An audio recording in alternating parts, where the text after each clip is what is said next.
नौजवान आया और आके रो ही पड़ा। हज़रत उमर ने उसको रोते देखा तो फरमाया बेटा क्या हुआ? कहने लगे हुजूर फलां इलाके के फलां गवर्नर साहब का मसला है, हुजूर मुझसे गलती हो गई थी, मैं शराब पी बैठा था, उन्होंने मुझे दुर्रे भी मारे हैं, फिर उन्होंने लोगों से कहा इसके साथ मेल मिलाप छोड़ दो, कोई इससे बात ना करे, हुजूर मुझसे गलती हो गई मैं मानता हूँ, पर इतनी अजियत इतनी तकलीफ, जब मुझे सज़ा मिल गई, कोड़े लग गए, तो फिर ये अलग से जो सज़ाएं मुझे दी गई, ये मैं हज़रत उमर की बात कर रहा हूँ। मैंने जब ये पढ़ा था तो मैं रो पड़ा था। हज़रत फ़ारूक आज़म ने उस नौजवान की बात सुनी, सुनो मैं क्या कह रहा हूँ, उस गुनाहगार की बात सुनी, उस गुनाहगार की बात सुनी तो हज़रत उमर रो पड़े और फरमाया बुलाओ ना उन गवर्नर साहब को,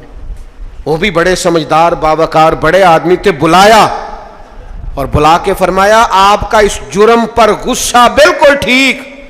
लेकिन आपको किसने इजाजत दी कि आप उसे इतनी तकलीफ दें? आपने कोड़े मार लिए जो सजा बनती थी, और फिर आपने क्यों करके लोगों से कहा इससे मिलना जुलना छोड़ दें? फरमाया अब मैं आपको हुक्मन कहता हूं, अगर आज के बाद आपने कोई ऐसा काम किया तो मैं आपको सजा दूंगा।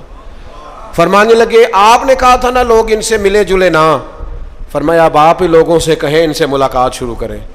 जब इन्होंने तौबा कर ली, अपना गुनाह मान लिया, जब इकरार कर लिया, माफी मांग ली, अब सजा का क्या माना हुआ, अब तकलीफ का क्या माना हुआ? सैयदना फारूक आज़म रज़ी अल्लाह तआला अन्हु फरमाने लगे अगर ये सच्ची तौबा कर ले तो फिर तो इनकी गवाही भी कबूल की जाएगी, इनकी गवाही तक हम कबूल करेंगे। वो किसी ने कहा था उलझे उलझे बिखरे बिखरे रोज़ो शब देखेगा कौन, लोग तेरा जुर्म देखेंगे सबब देखेगा कौन। लोग माफ़ी नहीं देते, लोग दरगुजर ही नहीं करते, इंसानों से गलतियां हो जाती हैं, लेकिन अगर किसी ने तौबा कर ली,